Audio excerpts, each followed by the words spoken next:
North Melbourne, another interesting team from 2019, where they were shit for the first 6 rounds. Brad Scott gets the sack. Was he sacked after 6 rounds? I thought it took way longer than that. No, I'm pretty sure it was 6 rounds. Wow, okay. Reece Shaw was the first coach to come in as caretaker. Interesting. I thought it was like more mid-season, but you might be right. No, Yeah.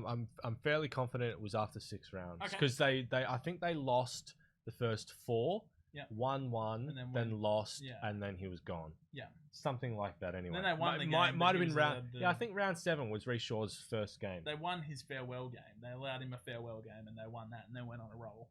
Yeah. Yeah. Something like that. Anyway. Yeah. So Reece Shaw had a fairly solid year. Yeah, very good year. I mean, they ended up finishing 9th. Or 10th or something. I think you've got Hawthorn finished 9th. But they finished like just outside the like top that. 8. They were pushing for the top 8. Yeah. It's really good for Reece Shaw. However, I'm not sure they can do that again this year. They do have some injuries to some players. So their injury list is interesting. Their injuries are pretty minor in terms of they don't have anyone on the long-term list except for, Ben Jacobs may not even come back. Yeah. Yeah, that sucks. They've got LDU who, he's got a long layoff, I think, as well. Yeah, he's a weird case, man. But Following his career has been weird. Ben Brown should be back for round 1. Worst case scenario, round 2. Otherwise, they don't really have too many injuries on their injury list that is to key personnel. But I look at their list and I look at their lines and I go, I'm not sure that they've actually got the talent on the board. They've lost Nathan Rovat, delisted. It's not a big deal. Sam Wright retired. Scott Thompson retired. They're not really key players to their team that's gone out. They've brought in Bonner, who's probably not going to be playing the start of the year. And that's it. They've drafted second round. Yeah. I'm just not sure.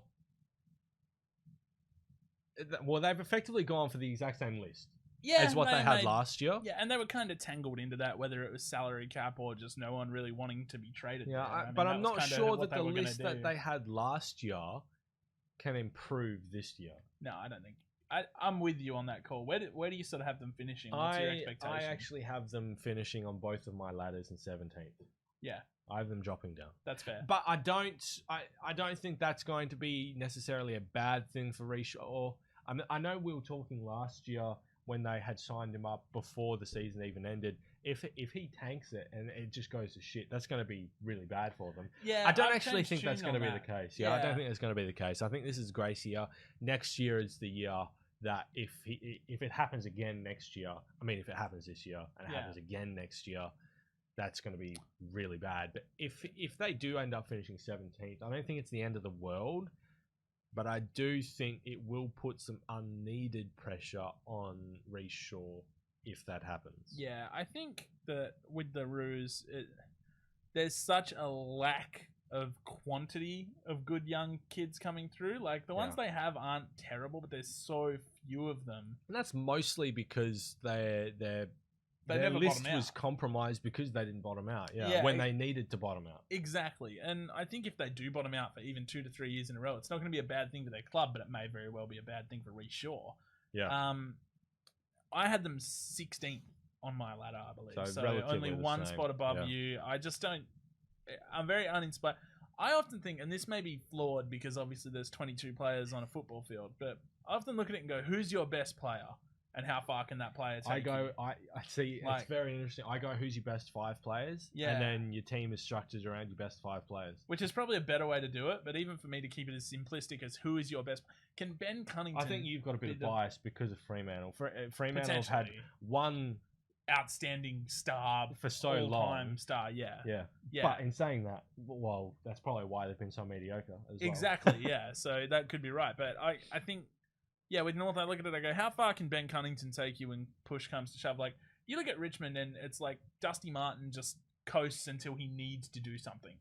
like Ben Cunnington doesn't have that luxury because there's no one else pulling them along. So it's like, how far can someone like Ben Cunnington take you? Who I think is their best player, maybe Ben Brown, if you want to argue that he matters more. I don't know. But yeah, just how He'll far matter can he more take to you? their structure. I just don't think he takes you.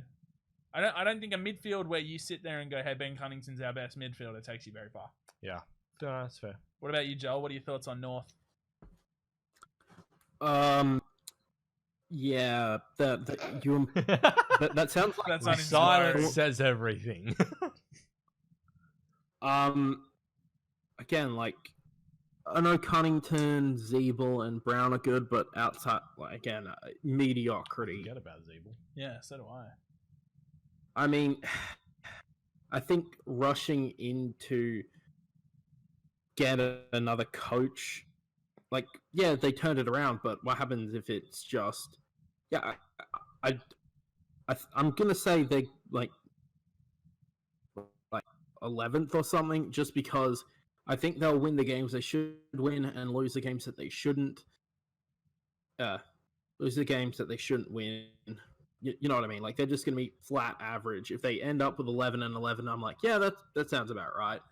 That wouldn't And if surprise that's me. I'm not against that it would prediction, surprise but me. I just think they're so uninspiring in their list that's why I've got them bottoming out. But Yeah, I would have said that last year, and they showed that they've got enough of a core of senior players that they're not great senior players, they're not elite, but they're still senior players. Like whether it's Aaron Hall or Polek. I or reckon it's something the like same that. problem that Brad Scott would have.